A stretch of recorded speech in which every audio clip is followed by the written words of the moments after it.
आप सभी को मेरा राधे राधे। आज हम बात करेंगे महादेवी वर्मा की विरह अनुभूति यानी कि विरह वेदना की कवित्री महादेवी वर्मा क्यों कही जाती हैं, इस पर हम बात करेंगे। तो सबसे पहले तो आप कोई भी ये सुन सकता है, लेकिन मैं बता दूं ये BA third semester second year का हिंदी काव्य से लिया गया है, क्योंकि सबसे महत्वपूर्ण प्रश्न है ये। एग्ज़ाम की दृष्टि से बार बार पूछा गया है। महादेवी वर्मा की करुणा और पीड़ा की कवित्री हैं। इस कथन की साधारण समीक्षा कीजिए। ठीक है, 15 नंबर का आता है एक प्रश्न। महादेवी वर्मा पे 2 ही प्रश्न बनते हैं। मैंने एक वीडियो डाल दिया था महादेवी वर्मा और वो मीराबाई क्या महादेवी वर्मा को आधुनिक युग की मीराबाई क्यों कहा जाता है, ये दूसरा प्रश्न है। ठीक है, इस पर मैं पूरा वीडियो बनाती हूँ, तो ये आप देख सकते हैं आराम से। ये महत्वपूर्ण प्रश्न हैं महादेवी वर्मा पे जो आते हैं। ठीक, अब मेन पॉइंट बात करते हैं। महादेवी वर्मा को विरह की कवित्री क्यों कहते हैं। ओके, तो ये सभी के लिए है वैसे तो। सबसे पहले हम कोट्स पढ़ लेते हैं। जिसने समय के महत्व को समझ लिया उसने सफलता के रहस्य को समझ लिया। ठीक है, अपने समय का सदुपयोग कीजिए। महादेवी वर्मा की विरह अनुभूति। महादेवी वर्मा को आधुनिक युग की मीराबाई कहा जाता है। ठीक है, ये आप शुरुआत में पहले तो थोड़ा सा महादेवी वर्मा के बारे में लिखेंगे या विरह के बारे में लिखेंगे, उसके बाद आप मेन पॉइंट शुरू करेंगे महादेवी वर्मा के काव्य में विरह अनुभूति, विरह, संयोग और वियोग। ठीक है, श्रृंगार रस का है जिसमें विरह कहा जाता है वियोग रस को। ठीक है, तो अब यहाँ बात करते हैं। विरह प्रणय प्रेम की कसौटी है। विरह के बिना प्रेम को पूर्णता प्राप्त नहीं होती। कबीर ने विरह है सुल्तान इसी विरह की श्रेष्ठता का प्रतिपादन किया। जैसे कि प्रेम के पीर में यही विरह अपने उत्कृष्ट आसन पर आसीन है। यानी कि जो उनके प्रेम की पीड़ा है, उसी वजह से जो उनकी काव्य है वो अपने सर्वोत्तम आसन पर आसीन है, यानी कि वो सर्वश्रेष्ठ ख्याति प्राप्त है उस कविता को। अब है सूरदास का भ्रमर गीत हो या घनानंद की वेदना, यही विरह सर्वोपरि दिखाई देता है। मतलब आप एक मेन पॉइंट जान लीजिए, विरह किस किस कवियों में था। ये महादेवी वर्मा के काव्य को लिखने से पहले आप लिख सकते हैं। इसे एग्जामिनर जो देखेगा ब्लैक पेन से आप डालेंगे तो आपको अच्छे से अच्छे नंबर देने के प्रयास करेगा। फिलहाल अगर आप अच्छे नंबर वाले नहीं हैं, ऐसे ही सामान्य स्टूडेंट हैं, तो आप आगे देखिए। और इसी विरह ने महादेवी वर्मा को व्यग्र और बेचैन बनाकर अपनी मूक वेदना, यानी कि बंद हुई, यानी कि मतलब बिना बोले वेदना एवं असहाय पीड़ा को वाणी देने के लिए बाध्य कर दिया। महादेवी वर्मा ने अपने काव्य में आत्मा के परमात्मा के विशोक को अमरता प्रदान की और इसी प्रेम की प्रताड़ना को गीतों में संजोया है। महादेवी वर्मा की विरह अनुभूति अत्यंत उन्नत और उत्कृष्ट है और उनके प्रेम का आवेग है, वेदना का ज्वर है, व्यथा की हलचल है, पीड़ा का आंदोलन है। सुविधा की दृष्टि से महादेवी वर्मा की विरह अनुभूति को निम्न शीर्षकों में विभक्त किया गया। यानी आप यहाँ पे जो है इनकी विरह अनुभूति बताएंगे। अच्छा ठीक है, यहाँ तक आपने पढ़ा। अब चलो थोड़ा महादेवी वर्मा के बारे में जानते हैं। देखो, जो भी टॉपिक पढ़ो उसको डिटेल से पढ़ो। कारण क्या है कि आप जब तक कि उस इंसान के बारे में, उस कवि के बारे में नहीं जानेंगे तब उसकी कविताओं का आनंद नहीं ले पाएंगे। ठीक है, तो चलिए हम जानते हैं थोड़ा सा महादेवी वर्मा के बारे में। एग्ज़ाम में लिखने के लिए आपको हेल्प भी हो जाएगी कि महादेवी वर्मा से कोई भी क्वेश्चन कर लेगा तो आप लिख सकते हैं। विस्तार से तैयार कीजिए। आप छोटे क्लास में पढ़ने वाले विद्यार्थी नहीं रह गए हैं, आप उच्च शिक्षा प्राप्त कर रहे हैं। ठीक है, यानी कि आप ग्रेजुएटेड हैं, होने वाले हैं। छायावादी चतुष्ट की एकमात्र महिला प्रतिनिधि महादेवी वर्मा का जन्म 26 मार्च 1907 को फर्रुखाबाद में हुआ था। इनके पिता बाबू गोविंद प्रसाद, माता का नाम हेम रानी था। यहाँ पे मैं पूरी इनकी वो नहीं बात कर रही, बस इनके जीवन के बारे में जान लो कि उन्होंने एमए किया, बीए किया, किस सब्जेक्ट से किया, ये सब चीज़ें जान लो। इनकी प्रारंभिक शिक्षा इंदौर में हुई। 9 वर्ष की अल्पायु में ही इनका विवाह 9 वर्ष की आयु में अल्पाह विवाह इनका डॉक्टर स्वरूप नारायण वर्मा से कर दिया गया। विवाह के पश्चात इलाहाबाद चली गई और यहीं से इन्होंने बीए किया। उसके बाद में एमए किया संस्कृत से, ध्यान देना, इसलिए इनकी रचनाएं कठिन हैं। और प्रयाग में विद्यापीठ की कुलपति बनी। उसके बाद हिंदी साहित्य मंदिर की 11 सितंबर मतलब इनका देहावसान हो गया। असल में इनके जीवन में जो है इनके पति का जब देहांत हो गया था, तो उसके बाद में जो महादेवी वर्मा हैं, इन्होंने विरह की कविताएँ लिखना शुरू कर दिया। ये विधवा चूँकि हो चुकी थी और एकांत में रहती थी, तो इन्होंने वैसी ही रचनाएँ लिखीं। और इन्होंने जो आप सोचेंगे कि ये किस पर लिख रही हैं, कौन-सा प्रेमी है? इनका प्रेमी अदृश्य है, ना वो शिव जी को कह रही हैं, ना वो कृष्ण को कह रही हैं, निराकार प्रेमी हैं, ये इनका कोई आकार नहीं है, ठीक है? अब आगे थोड़ा-सा हम और देखते हैं इंटरेस्टिंग पॉइंट्स। इस पॉइंट डाल डालने से आपको एग्ज़ाम में अच्छे से अच्छे नंबर मिलेंगे और महादेवी वर्मा के बारे में जानना बहुत ही आवश्यक है। महादेवी जी की साहित्य साधना पर इन्हें अनेकों पुरस्कार प्राप्त हुए। शेक्सपियर पुरस्कार नीरजा पर, प्रथम भरत भारती सम्मान, मंगला प्रसाद पारितोषिक और पद्म भूषण का सम्मान मुख्य है। यमा पर भारत का सर्वोच्च साहित्यिक पुरस्कार ज्ञानपीठ सम्मान मिला। वेदना की गायिका, पीड़ा की कवित्री, आधुनिक मीराबाई जैसी उपाधियों से विभूषित महादेवी वर्मा के गीतों में विरह का प्राधान्य है। ठीक है, डिटेल पढ़ सकते हैं, ये लाइन पढ़िए, बहुत इंटरेस्टिंग है। तुमको पीड़ा में ढूंढा, तुम में ढूंढूंगी पीड़ा। इसको थोड़ा समझने का एकांत में प्रयास कीजिएगा, लाइनें लिख लीजिए अपनी कॉपी में। ठीक है, मत मिलन का नाम लो, मैं विरह में चीर हूँ। मतलब ये मिलन का नाम लेने के लिए नहीं कह रही हैं। प्रिय में भी पीड़ा ढूंढने वाली प्रेयसी अपनी वेदना को शाश्वत बनाए रखना चाहती है। वह कहती है, मिलन का नाम ना लो, मैं विरह में चीर हूँ। मतलब कि मुझे मिलन का नाम मत बताओ, मैं अपनी विरह में ही ठीक हूँ, मुझे यही वियोग ही अच्छा लगता है। ठीक, बाकी तो मैंने पढ़ा नहीं, शायद मैं अंडरलाइन किया है। और यहाँ पे आप देख सकते हैं, अब असीम से हो जाएगा मेरी लघु सीमा का मेल, देखोगे तुम देव अमरता खेलेगी मिटने का खेल। ठीक है, असीम यानी भगवान को यहाँ कहा गया है। ठीक है, मतलब अदृश्य भगवान, वैसा भगवान नहीं है कि कोई एक भगवान को कहा इन्होंने। इनकी भाषा सरल सहज है। ठीक है, अब इनके जो संकलित आपके अध्याय में है वो चैप्टर हैं, वैसे कोई विशेष जोर मैं इसमें नहीं दूंगी। विरह का जलपात जीवन, विरह का जलपात जीवन, वेदना में मिला करुणा में मिला आवास, ये रचना है इनकी रूपस घन पेश पास। ठीक है, अब आगे हम मेन पॉइंट पे आते हैं। ये जानना बहुत ज़रूरी था आपके लिए। क्यों?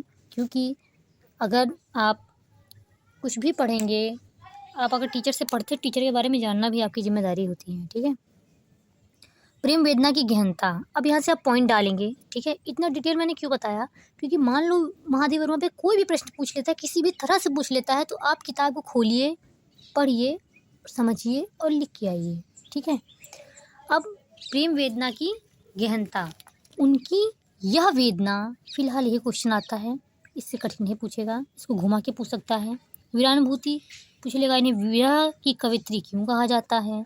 इनकी कविताओं में विरह की जो अभिव्यक्ति है उसको बताइए, विरह की जो गीत हैं उनको समझाइए। मतलब ऐसे करके घुमा फिरा के बात वही कहेगा। इनकी यह वेदना कृत्रिम बनावटी नहीं है।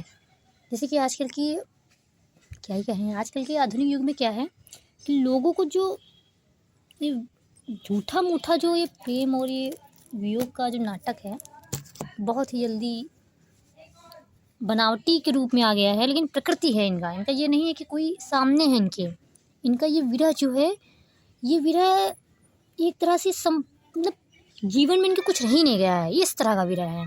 महादेवी वर्मा यह संसार दुख का साधन है, ऐसा कहती हैं।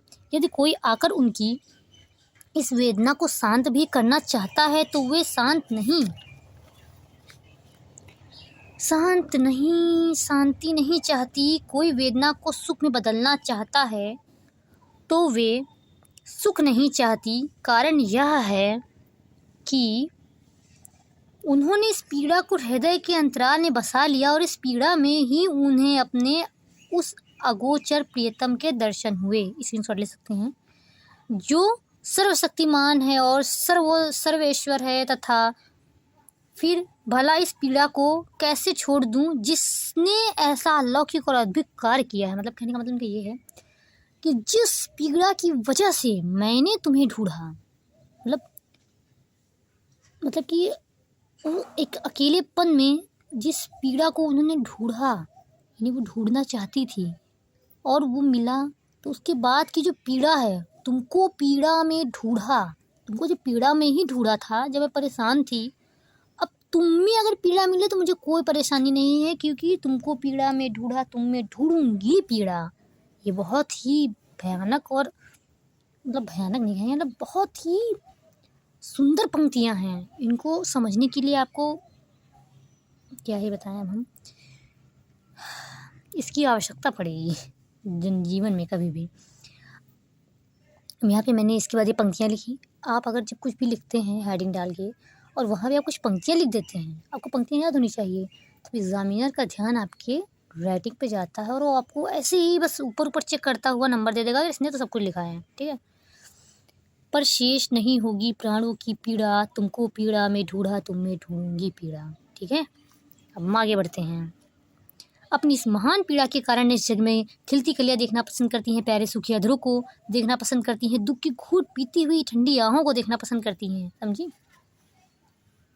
अब करुणा की प्रधानता, ये सेकंड पॉइंट है, सॉरी विषय है या हेडिंग कह सकते हैं। विरह की गहन अनुभूति महादेवी वर्मा के हृदय को विरह विहलित बना दिया है। इस करुणा की अधिकता का कारण बौद्ध दर्शन का प्रभाव हो सकता है, साथ ही छायावादी सामान्य वेदना का भी प्रभाव हो सकता है।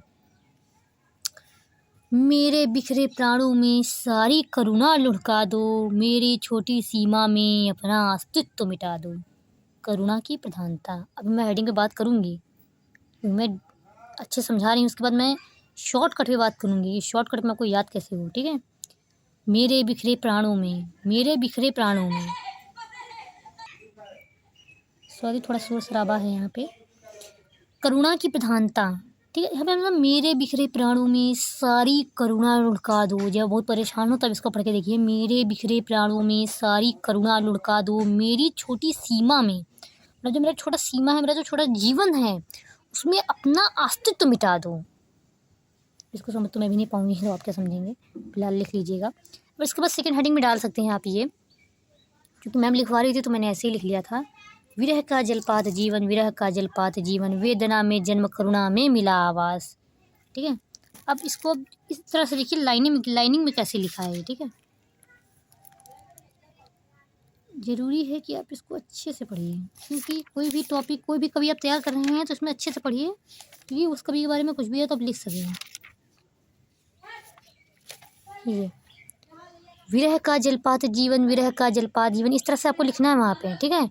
वेदना में जन्म करुणा में मिला आवास, कहने का मतलब विरह का जलपात जीवन, उनका जो जीवन है बस विरह ही है, विरह ही है। और वेदना में जन्म, दुख में जन्म मिला है, और करुणा, करुणा यानी कि एकदम मतलब दुख ही दुख है, बस करुणा में मिला आवास। ओ फूल। आगे आप ये 2 लाइन लिखिए, क्योंकि इतना ज़्यादा लिखने की जरूरत नहीं है। आप 2 यहाँ पे पंक्तियाँ याद कर लीजिए, ठीक है। जब पंक्ति, मुझे तो पंक्तियाँ याद होती हैं तो पंक्तियों से हेडिंग बना देती हूँ, बाकी आपकी इच्छा कि आप क्या करते हैं। आपको याद होता है तो बहुत ही अच्छी बात है। महादेवी वर्मा तो बहुत ही आसानी से आप लिख सकते हैं। थोड़ा सा मैंने अलग से यहाँ से लिखा, यहाँ पे लिखा था क्योंकि क्लास नोट से। इस गीत का प्रत्येक आंसुओं में पिरोई हुई प्रतीत होती है, मतलब जो ये गीत है इसको ऐसा लगता है कि आंसुओं में पिरोया गया है, यानी रो रो के लिखा है। विरह ही जीवन का स्रोत है, वही उसके जीवन का आधार है, और वही पूर्णता है। बहुत ही गहराई है बातों में। ओत पोत, अच्छा अब यहाँ पे आ जाते हैं हम।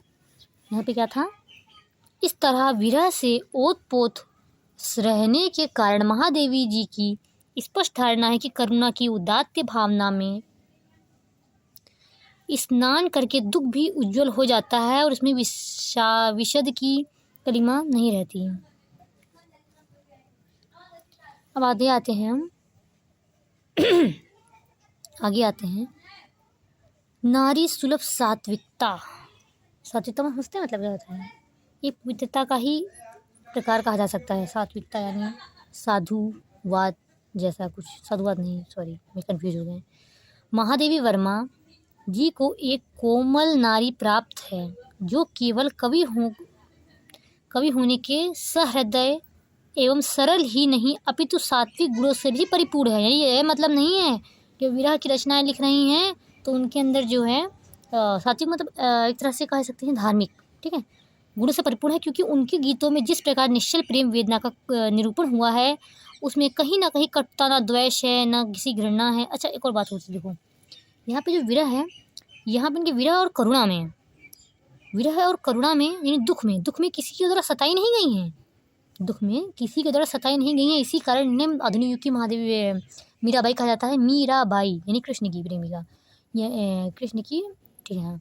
तो जो है मीराबाई, देखो मीराबाई समाज द्वारा सताई गई थी, सॉरी हाँ, और महादेवी वर्मा सताई नहीं गई हैं, ये बहुत बड़ा अंतर है, ठीक है। गीतों में निश्चल प्रेम, यह अच्छा मैंने ऐसे ही तो आप डाल सकते हैं बीच में कि इसी प्रकार जो है हमारे बिहारी दास ने लिखा है, यह अनुराग की चित्त की गति नहीं समझे कोई, जो जो बूढ़े श्याम रंग त्योते उज्जवल हुई। यहाँ पे कुछ पंक्तियां हैं, इधर आ जाइए नीचे आप थोड़ा।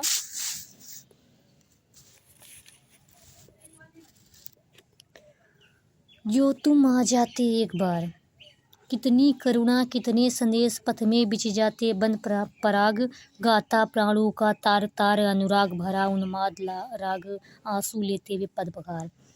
देखिए, अगर आपको पंक्तियाँ नहीं याद हो रही हैं तो मैंने एक लिस्ट बना रखी है, उन गीतों को बार बार सुनिए, शॉर्ट मत देखिए, थोड़ा पढ़ाई कर लीजिए, एग्ज़ाम है, इन सभी चीज़ों को पढ़ना बहुत आवश्यक है। ये आपके बहुत आगे तक कार्य आएंगे, जीवन में भी कार्य आएंगे, ठीक है। तो आप इसको जो है सुन लीजिएगा, जब सुन लेंगे ना तब ये लाइन आपको बहुत आसान लगेगी, तब इसका आपको मर्म पता चलेगा कि असल में ये 4 लाइन कह क्या रही हैं, ठीक है, उसको सुनने के बाद, ठीक है। उक्त गीतों में कितनी करुणा है, कितनी मनुहार, पता नहीं इसमें क्या लिखा है मैंने, कितनी, इसको काट देते हैं, कितनी याचना है, कितनी मंगल कामना है और कितनी सात्विक भावना है, ठीक है। अब आते हैं हमसे कोई अंतरदशाओं की विविधता पे। विरही के हृदय में अपने प्रिय के प्रति नाना प्रकार की अभिलाषाएं उत्पन्न होती ही रहती हैं। वे निरंतर चिंता, उद्वेग, उन्माद, स्मृति आदि में ओतप्रोत रहती हैं। लोगों को तो बताने की जरूरत नहीं है, लाइन पढ़ने के बाद ही समझ में आ गया होगा। वह अपने प्रिय के यशोगान गाता हुआ गुरु कथन में भी लीन रहता है। कौन? वह अपने प्रेम के यशोगान गाता हुआ गुरु कथन में भी लीन रहता है और कुलाकुर अवस्था का आधिक्य होने पर उसमें प्रलाप, व्याधि, जड़ता एवं मरण की स्थितियां भी सहज रूप से दिखी जा सकती हैं। महादेवी जी के काव्य में यहाँ पे एक अंतर विधाओं के बारे में बताया गया, जो अंतर्मुखी, जो अंदर की बात होती है। महादेवी वर्मा जी के काव्य में भी विप्रलभ श्रृंगार की अंतरदशाएं अत्यंत मार्मिकता व सजीवता के साथ अभिव्यक्त हुई हैं। अगर आपको लाइन ना याद हो तो कोई जरूरी नहीं है, ठीक है, मैम ने लिखवाया था। हाँ देख लीजिए, नयन श्रवण नयन में आज हूँ, रही कैसे उलझन, रोम रोम में होती रही सके नया डर सा, इस स्पंदन पुलकों से पर फूल बन गए कितने प्राणों के छाले हैं, अरे क्या मेरे प्रिय आने वाले हैं। कुछ नहीं तो आप इतनी लाइन याद कर लीजिए, अरे क्या मेरे प्रिय आने वाले हैं, ठीक है। ये अंतरदशाओं का वर्णन है, ठीक है। अब इन पंक्तियों महादेवी वर्मा जी ने उन्माद से परिपूर्ण अभिलाषा का कैसा सजीव चित्रण प्रस्तुत किया है। वीरानुभूति की तीव्रता, उत्कृष्टता एवं तत्परता का सुंदर निरूपण है, ठीक है।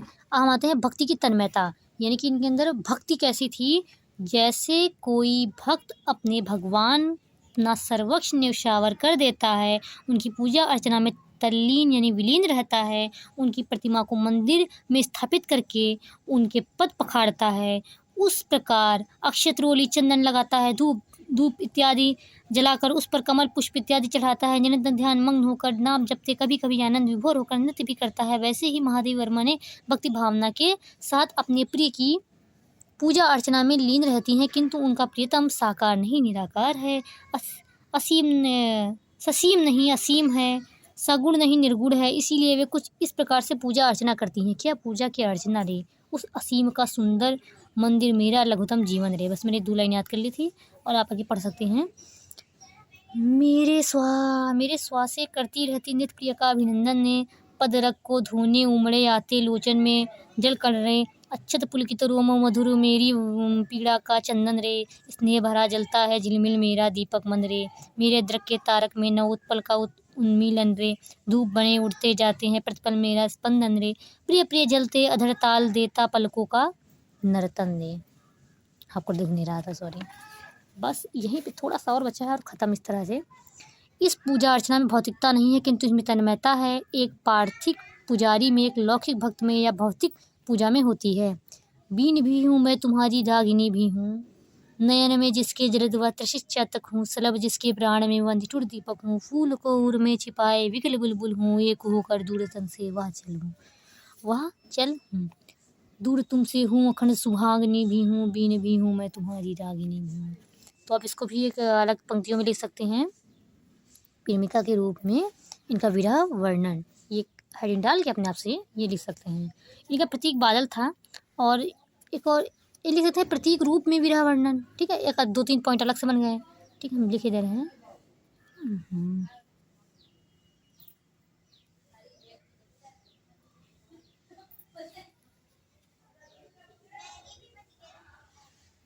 प्रतीक क्या होता है पता है क्या?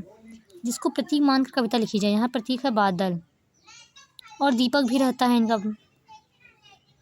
यही एक और कवि का है, शायद उनका निराला का यही प्रतीक रहता है कविताओं में। मैं नीर भरी दुख की बदरी, स्पंदन में चिर निस्पंद बसा क्रंदन में, आहत विश्व भता नैनों में दीपक से जलते। आगे तो आप जो है मैं प्लेलिस्ट डाल दूंगी इसी के नीचे डिस्क्रिप्शन में, और आप वहीं से जो है इन कविताओं को सुन सकते हैं। सुन लेंगे ना एक बार तो महादेव वर्मा के बारे में थोड़ा बहुत अच्छा लगेगा आपको, कि इनके बारे में मैंने पढ़ा, या इनके बारे में मैं कविताएं एग्ज़ाम में लिख सकती हूँ। कि महादेव वर्मा को तो बचपन से पढ़ते आ रहे हैं, और मेरा उम्मीद है कि आपके एग्ज़ाम में बहुत अच्छे नंबर आएंगे। अगर ये एग्ज़ाम में आता है और आपके आसानी हुई मैं मुझसे पढ़ने से, तो मुझे प्लीज़ कमेंट करके ज़रूर बताइए, शेयर कीजिए, सब्सक्राइब कीजिए। और मुझे उम्मीद है कि जो इस विषय से संबंधित या इस ईयर से संबंधित नहीं भी हैं, अगर उन्होंने भी मेरा वीडियो देखा है तो उनको बहुत अच्छा लगा। अगर आप अंत तक देखे हैं तो ज़रूर कमेंट कीजिएगा, मुझे बहुत अच्छा लगेगा, और मेरा यही गुरु दक्षिणा होगी मेरी।